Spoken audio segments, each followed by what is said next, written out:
Hey guys, I'm Deepthi Desikan, and today's video I'm going to be talking about some overrated, overhyped products and some products that were quite disappointing to me.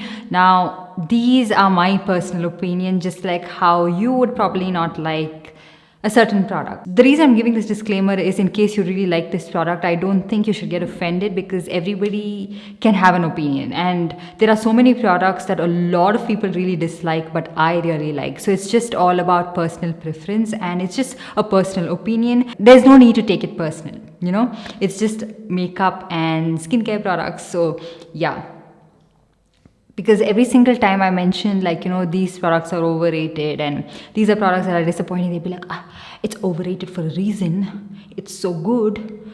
But yeah, it's not like that for me, and that's the reason I'm sitting down to make this video. Before we get into this video, I am testing out a couple of newer makeup products on my face. So if at all my makeup looks a little different, it is because of that. On my lips, I have something that I am super impressed with. This one is the Cuffs and Lashes liquid lipstick in the shade Royalty, and this one is a beautiful orange toned red shade. Love the formula of these. They are really long wearing and super comfortable. I have 3 shades. These were sent to me and I like this particular shade. That's the only positive note you're going to be hearing in this video, because we're going to be starting with what I'm not super impressed with. First one I'm going to be talking about is this Iba Halal Pure Skin Liquid Foundation. I have this one in the shade Sun Beige. And first of all, yeah, this is how the packaging is. It's not the most sturdiest packaging, and it's not like I'm harsh with it. Like, how else do you open that cap? So the pump and everything is a task to get and hold off. And this is a brand I actually really like. I really love their perfumes. So because the packaging is so bad and the pump actually literally broke on me, I had to open it up and scoop out the foundation and use it. And you guys can see the color match. It is a little bit yellow tone, and because it's so sheer, you can't really make it out as much, and it has a strong fragrance to it, and it sits differently on the skin. It clings on to certain parts of your face weirdly, around the cheek area, near your smile line and all of that. I mean, it's not an extremely bad product, but you could get much better options from the ones that I've recommended in my previous videos. And another packaging failure that I have right here is the Milani Make It Last Setting Spray.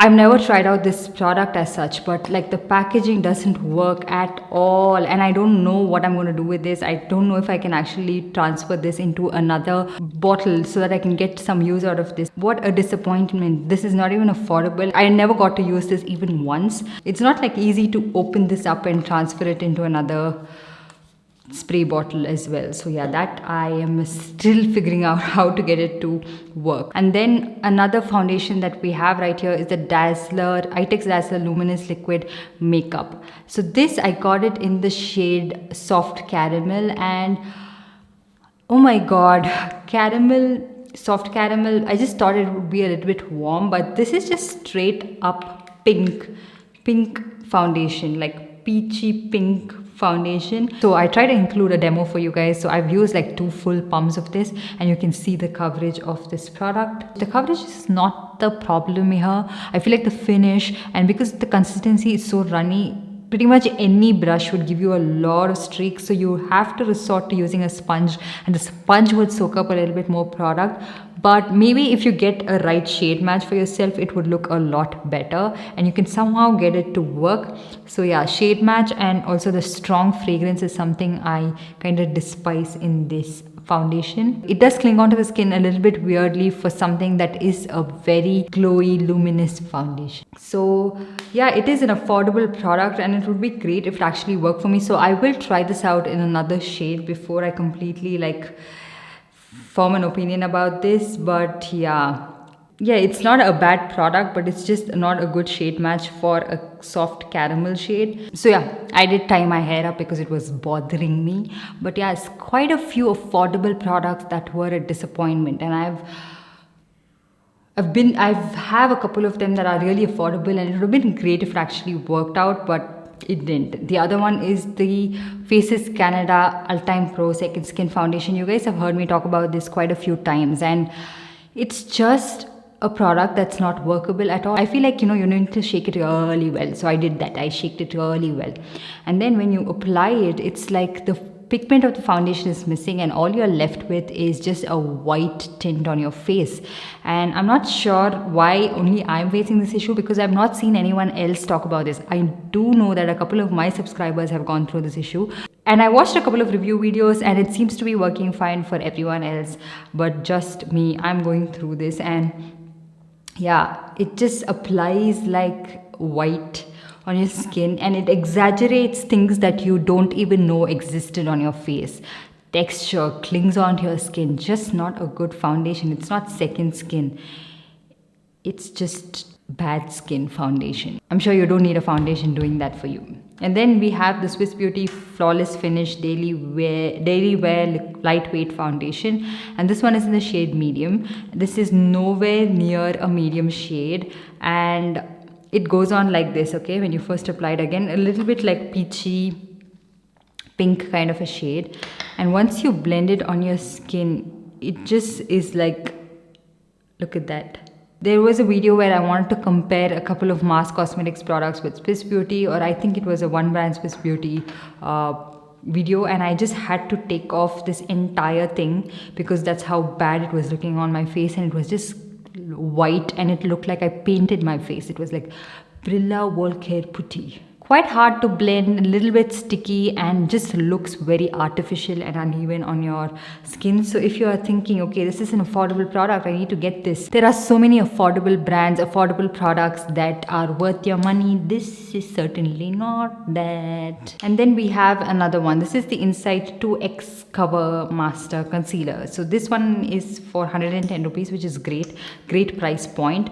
And I would have loved if it actually worked for me. So I got this one in the shade Golden Russet 06, and this is what Golden Russet looks like. Okay, what is that? Did I get a color corrector by any chance? Is this like a yellow color corrector? Because that's how it is, and it's such a bad consistency. It is so hard to get this one to blend underneath your eyes, and it's just cakey. It separates a lot and very little coverage. There are so many nice products from a certain brand I really like, and some products which I feel like should be discontinued at all cost. Affordable product, yes. Super affordable. Is it a good product? Nope. And then we have this super hyped product. A lot of people really loved it. I seem to not really like this one that much. This one is the Flower Beauty Supernova Celestial Skin Elixir. So this, okay, if you like shimmer particles, a lot of shimmer, and you're okay with that, and you're okay with it peeking through your foundation, like in natural light, if you're looking at your skin, if you're okay with it peeking through, you will really like this, because it actually does add like glow, like that dewiness to your skin, and it looks really nice that way. But I'm someone who, I don't really like that many like shimmer particles in my product, and I don't really like to apply it all over my face. I'm okay with it being a highlighter or a body illuminator, but not all over my face. So this one just didn't work for me. I wish that the shimmer particles were a little bit more finely milled, like the masked Hydra Glow Primer. I have compared this and that one, so you can try it out, but this one is just a little too shimmery for my liking. So yeah, I never understood the hype about this, nor will I ever understand, so I'll just use it as a body illuminator. Ooh, look at that. I think that's the use I'm going to get for this. Whatever highlighter, shimmery products I don't like always goes on my body, because I feel like that's the only use I can get for it. And then we have the Flower Beauty Light Illusion Foundation. This is again a similar product. It has a lot of shimmer particles to it. And when I heard a lot of people talking about this, I thought it is like the LA Girl foundation, where it is glowy and it looks dewy. But this is just straight up a lot of shimmer in it. And you can't make it out if you're like looking at yourself underneath these kind of lights and all of that. Go and check your skin in natural light and tell me I'm not the only one. Especially like the shade that I have is called Tawny, and it just looks bad. And eventually, after a while, you can see a lot of shimmer all over your face. It makes you look a little bit like messy and not a good look. It doesn't look put together. It looks really messy and like cakey, clings onto texture and everything weirdly. So not a big fan of that. And then we have this one. If you're like, okay, what is this? This is the Bobbi Brown Vitamin Enriched Face Base. super expensive product. And I don't really know what actually happened to this product, but this is all I'm left with. It smells like essential oil, like citrusy something, but this is what I'm left with. I have this one. This is a travel size of it, which I got exactly the same time I got the full size of the product. And the travel variant is just perfect. It's working fine. So I got this one from the official Bobbi Brown website, just like I got this at the same time. And I got this because I know it was a cult favorite product and this was on a pretty good discount. So that's the reason I got it. And now I don't know what to do with this. Like, what is this? And it is not even affordable. It just breaks my heart, you know. And I even wonder like what really happened to everything, because there was nothing that is leaked out of the packaging, nothing of that sort. So where did all of that cream base go? Magic. Because there's nothing that leaked into the outer packaging. There was no mess, nothing. And then I just one day opened this one and I'm like, what is this? What am I supposed to do with this one? I think I'm going to contact Bobbi Brown and find out like what exactly is this phenomenon called. And next up we have an highlighter. This one is the Wet n Wild Mega Glow highlighter in the shade Blossom Glow. This is extremely pink. Also has a little bit of lilac hints to it.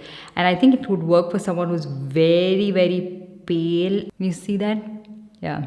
I cannot imagine myself wearing this. I don't know. They have another shade which I'm not sure why they didn't launch that, but they launched this one, which I'm pretty sure wouldn't cater to most Indian skin tones. There might be someone who has a preference to this, and certain skin tones might pull this off. And next up we have the Maybelline Creamy Matte Lipstick. This one is in the shade Clay Crush, which the shade itself is a little different from what I've seen in the swatches. And so many people of my skin tone actually really like this shade. But for me, it just looks like I've applied like a peach color corrector on my lips.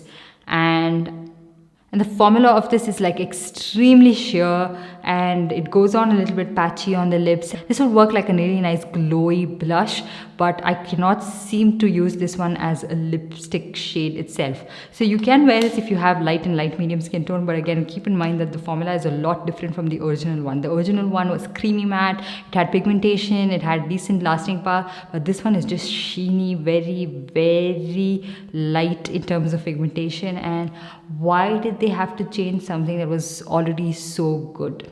I think it came with the change in price point. Remember, it was actually priced at 550 rupees or 450 or something when they initially launched it, and now it's for 299. So obviously they had to cut costs and make something that was beautiful into something that is like this. And then we have an eyeshadow palette. This one is a Tartelette Toasted eyeshadow palette, and this is not a lot of people's favorite, and I can understand why, because there's nothing like extraordinary in this that would draw your attention. The packaging and all is really nice, but the matte shades are not the most like super pigmented blendable matte shades, and the shimmer shades, they just like are a little rough to the touch, and they kind of like disappear on your eyelid and kind of blend into one another.